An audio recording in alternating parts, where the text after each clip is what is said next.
We're going to learn a little bit more about Ron Blackmer because I want to meet the guy that said, when the flag drops, the bullshit stops. What did you mean by that, Mr. Ron Blackmer? You forget everything then. All you worry about is getting under the flag. Was that racing? Was that something that was in your family? I mean, was that no? I went with a girl and her dad drove, Frank Roman. Okay. That's how it started. So you go to this particular girl. You go to the garage. You see him working on a car, Yeah. and then they say, "Here's the keys. Go." No. No, I built Sportsman first, and it took me a year to build it in his garage. And then I was afraid to start running it. He picked on me, and so then we went to Rollerball.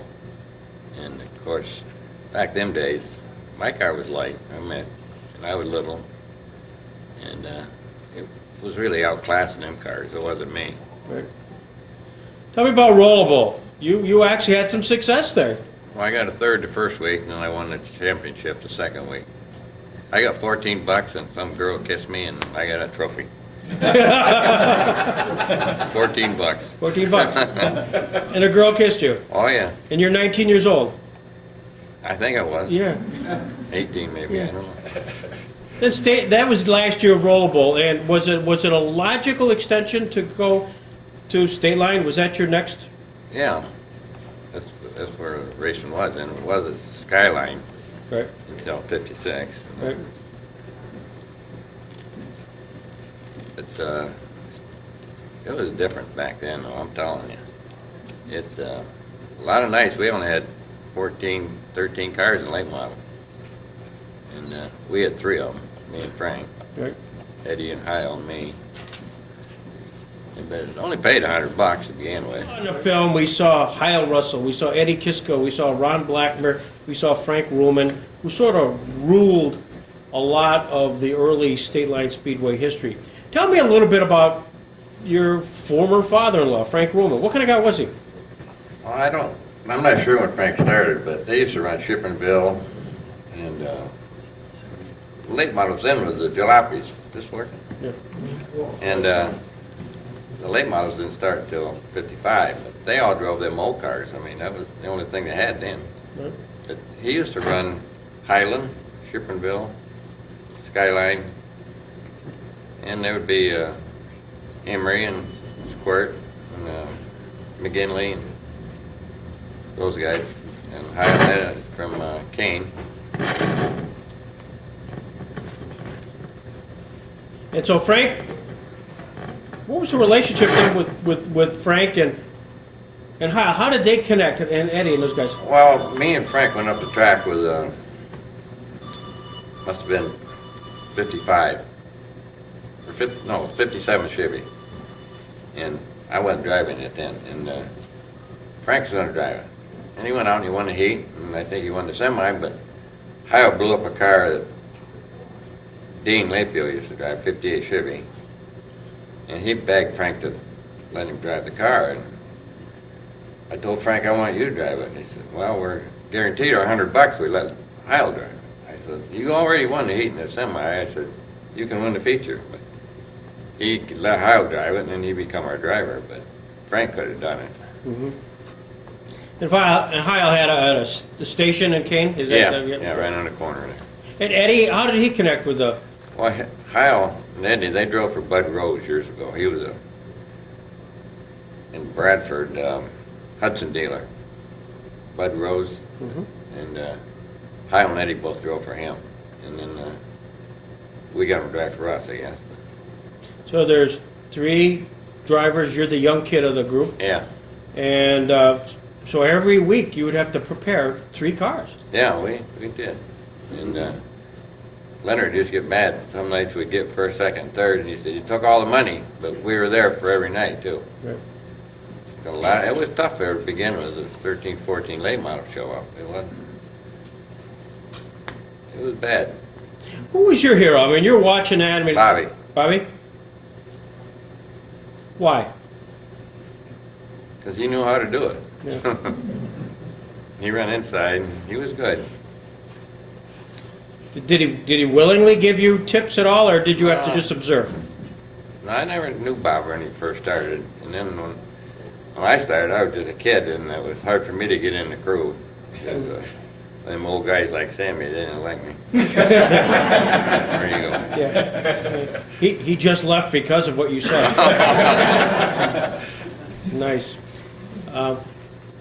Ed, what was unique? I mean, again, we heard a lot of it on the film about Frank just preparing a car, this lightness, this. What did he really do? Well, the lighter the car, the least it'll break. Mm-hmm. And I didn't realize we were that light then. Maybe we were, but they were lighter than most of them, I think. Makes a difference. Yeah. Did you guys work as a team at all? I mean, Me and Frank? Well, Oh. you and Frank, yeah. No, yeah, we did. I was big buds with Ohio and Eddie, yeah.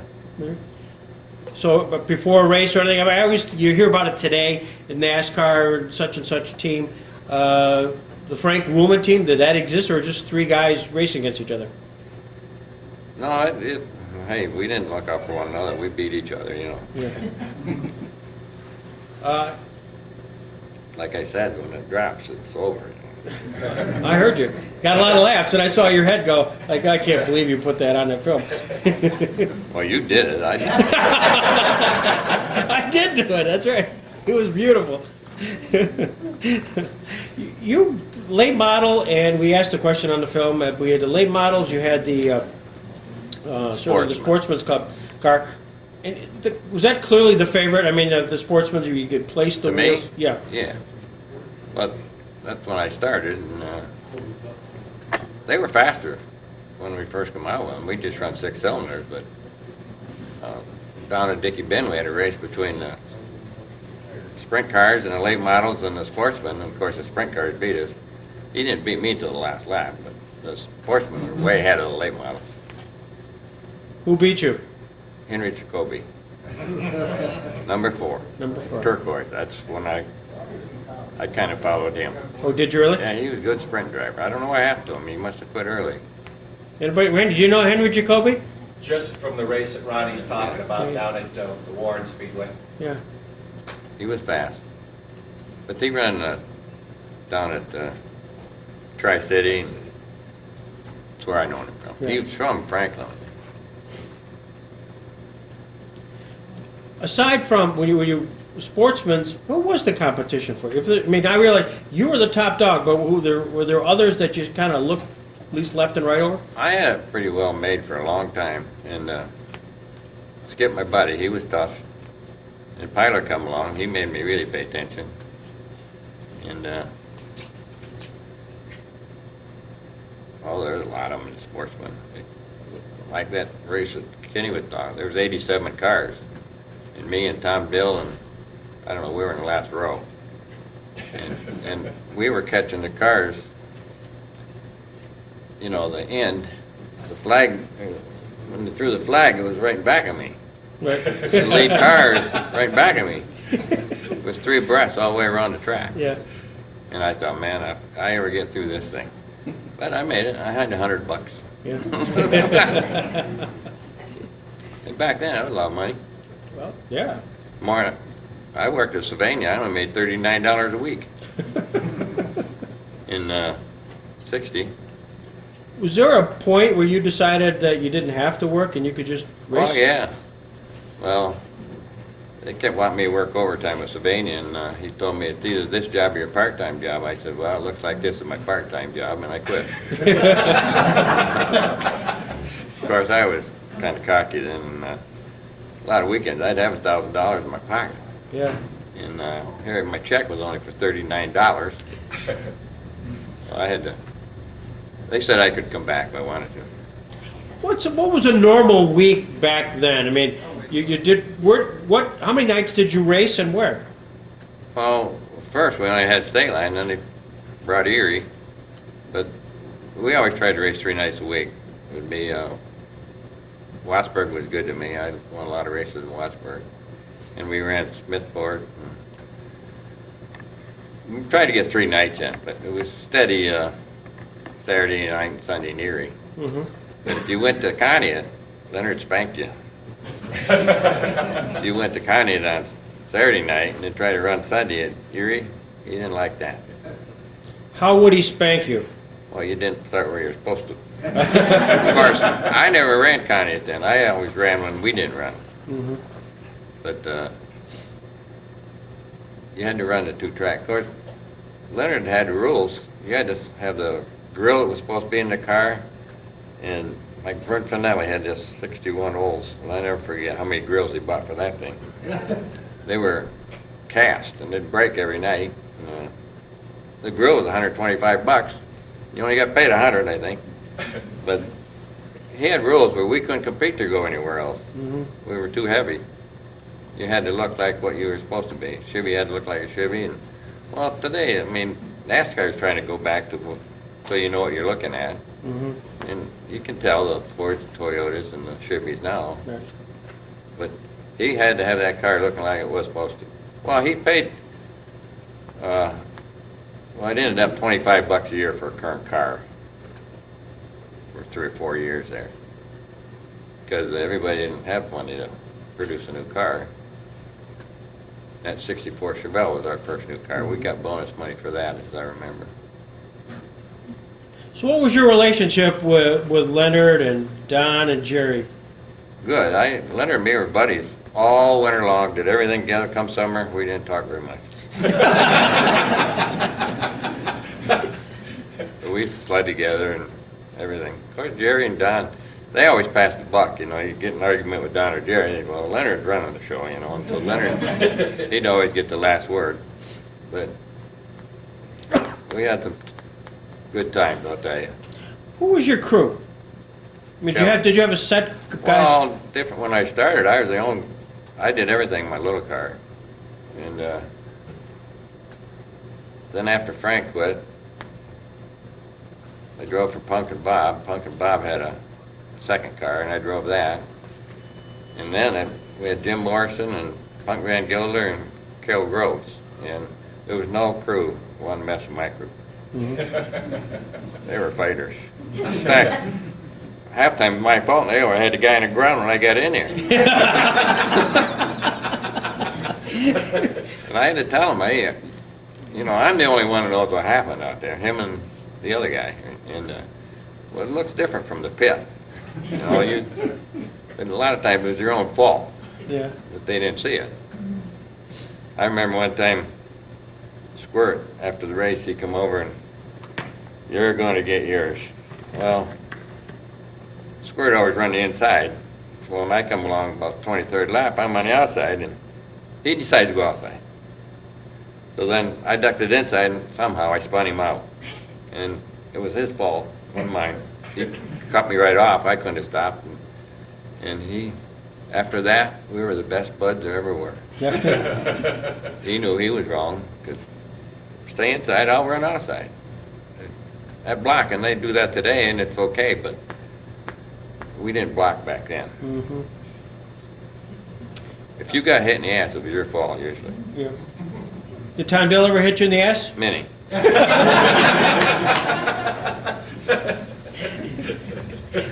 Tell me about Tom Dale. We heard a little bit about that here. Tom was good, but me and him had one bad. In '64, he had a Meadowcroft Dodge. It was pretty good. And, of course, we had Chevelle. We won the points that year, but he was on me. Every time he had a chance, he'd reel me. And I went over and I told him, I said, next time you touch me, you're going to get it. I had him lined up. He hit me going down the back straightaway in Erie, and I had him lined up. I'm going to put him right in the pit. There's no way I'm going to hit him as hard as I can. And what's he do? He spikes it, pulls in front of me. Now I'm going full bore into the pit. Of course, you know, they're laughing. But it was good for racing. If he didn't win, he'd hit the telephone pole or something, make some excitement. Were there other guys like that? I mean, you used to hear Tom a lot, but were there other people sort of you were looking for or you knew they were out there on the track? Well, you didn't dare to trust everybody. I mean, a lot of guys, they just grabbed me because I was a little kid, I suppose. But most of them were good, though, afterwards. I got to believe there was a lot of envy out there. I mean, you won everything, Well, I was especially the lucky. sportsman's. Was lucky. Lucky? I don't think so. Well, I worked hard at it, but see, I never had much of a crew. You do it yourself, and if it don't work, it's your fault. But you know what the old man said: one kid some help, two kids no help, and three kids no help at all. So the smaller your crew, the better off you are. Yeah. I mean, back then, Yeah. because there was no money involved. I couldn't imagine. I used to pay all my help and kids who went with me the way into the race, but you can't afford to do that today. I think it's $25 to get in the pit. It was $2 then, and you better have a ticket or you didn't get in. Right. Kids would sneak through the back woods there, and Leonard would catch them. And there were no females back there. I mean, no women. No kids and females in the pit. That'd be all right now. I was up there, and I couldn't believe the kids running around the pit. I mean, that didn't happen back then. Right. And there's 10 times the cars up there that there used to be. There used to be just late models, and then they brought the sportsmen in. There's only 2 classes. They got, what, 6? Mm-hmm. That's when I quit racing. That's when it got bad. You go up and stand around all night. See, when I was running my best, we had 2 classes, and I run 6 out of 13 races. Jumped from one to the other, and I was hyped up then. I mean, that's part of the game. Later, before I quit, you go up there and stand around. You run one time, it's already dark, and then you sit there for 3 hours, and you run the feature. Mm-hmm. Well, the track's already wore out now, and they should, I don't know if they ever did change it, but they should run the feature when the track's the best. Let that other junk, I know they're all racers too, but someday they'll be there and they're going to wonder the same thing. Mm-hmm. You got to run the feature when the track's the best to get a good show. You won so much and so often. Was there a point where it was getting more difficult to win? Well, yeah, it was tough. I remember once, though, the paper or the media destroys you, you know. They'd always pick me to win, and I hated that. And I'd won 19 in a row, and finally my flywheel bolts broke, and I was so glad that was over. I couldn't stand it. I was sick when I started racing. Mm-hmm. Every night, and then they say, "What's the matter? Didn't you want to win tonight?" There's only one flag out there. Yeah. Do you keep much memorabilia, Ron? You know, from those I days? give it to him. Yeah, well, Randy will take it too. By the way, in case you're all interested, if you have stuff, Randy's happy to take on stuff. And Ronnie was most recently inducted into the Chautauqua County Sports Hall of Fame. And by far and away, the best induction speech ever. If you want to see it, it's on YouTube. It's the best. Congratulations. Well, he only told me 5 minutes.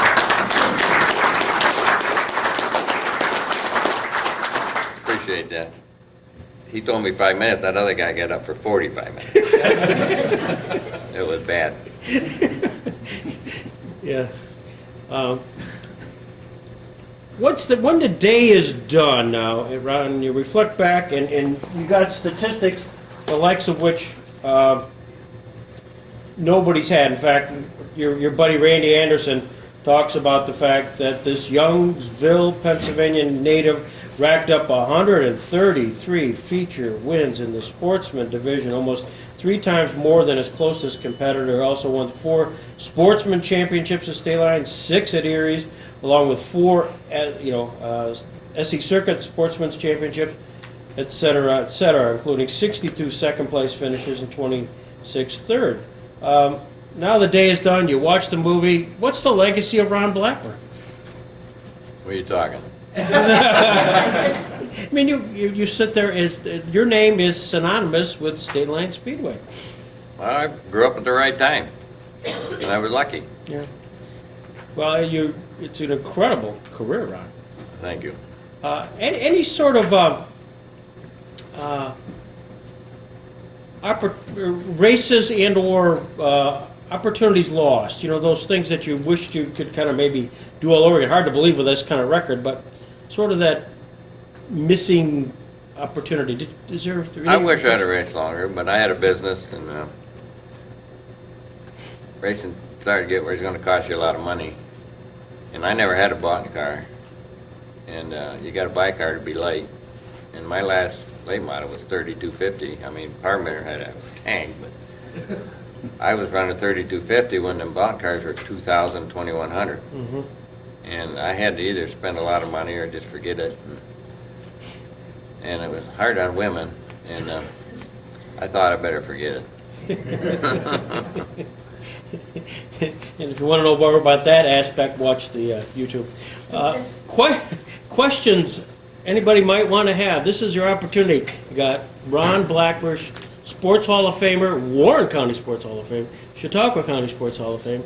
And he rarely gives out his autograph, but this is the time to do it as well. Any questions? Anybody have? Randy, is there one we've been missing here?